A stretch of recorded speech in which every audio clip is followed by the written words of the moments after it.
Welcome back. This book is called The Sleep Revolution and it deals with the importance of sleep in our lives. It turns out that enemy number one is this term called workaholism, which many people carry as a badge of honor because they think that sleeping less enables them to work more, to be more productive and get more things done. And maybe they are able to work more, but not necessarily be more productive because the performance of our brains is impacted if we don't get enough sleep, and also the performance of our body. Here are some surveys and studies. A 2014 survey revealed that 40% of Americans didn't get a single day of vacation in that year. A 2010 government report showed that 30% of all employees get less than 6 hours of sleep per night, and nearly 70% say that they get insufficient sleep. And the poor, of course, are most impacted by this because they often have several jobs in order to make ends meet and thus get even less sleep. A 2013 survey from the University of Chicago found that there is a relationship between a decrease in quality of sleep and a decrease in wealth. Also, very important is that school children perform better when they follow their natural circadian rhythms. Circadian rhythms are the natural sleep-wake cycles of our bodies, and a 1998 study of the Brown University showed that children did well when the school started at 8:30,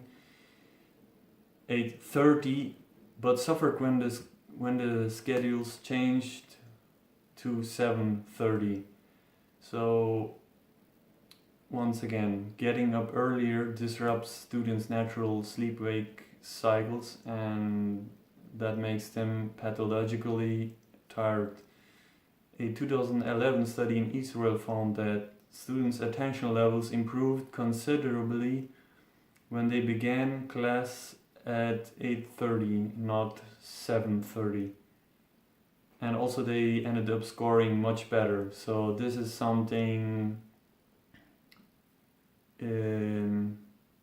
all schools should very much look into.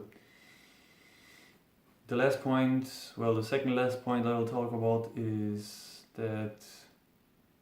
something about productivity. It turns out that nap rooms, daylight, and remote work can improve productivity. Here's why. Daylight is important to preserve our natural sleep-wake cycles. And a 2014 study at the University of Illinois found that employees who work at windowless offices lose an average of 46 minutes per night because their organism needs daylight to maintain the natural cycle. Offices with flexible hours are more productive because employees get better sleep and save travel time. A Stanford study on workers in China found that employees who worked from home were up to 13% more productive than those who only worked in the office. That's a difference there. And actually there is a whole book about remote work, which I will talk about soon. The last point is that there's a hormone which our bodies produce naturally called melatonin, and the artificial light of screens like our smartphones and computers impact that production of that hormone. So here's why that is a problem. According to a 2015 Consumer Mobility Report survey, 71% of people keep their smartphones with them while they sleep. And that means that they keep watching and at the screen of their smartphones before they fall asleep. Also, being emotionally invested in social media increases anxiety, and that is bad for sleep also. According to Heath Cleland Woods, a sleep researcher of the University of Glasgow. So, the best thing is that you stop watching at screens altogether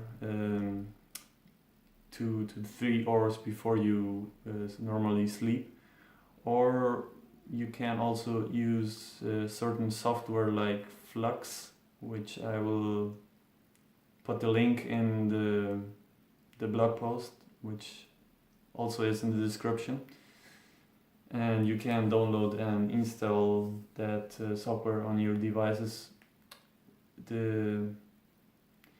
The only thing it does is that it reduces the blue levels of light, so it's a little less harmful for your sleep cycle.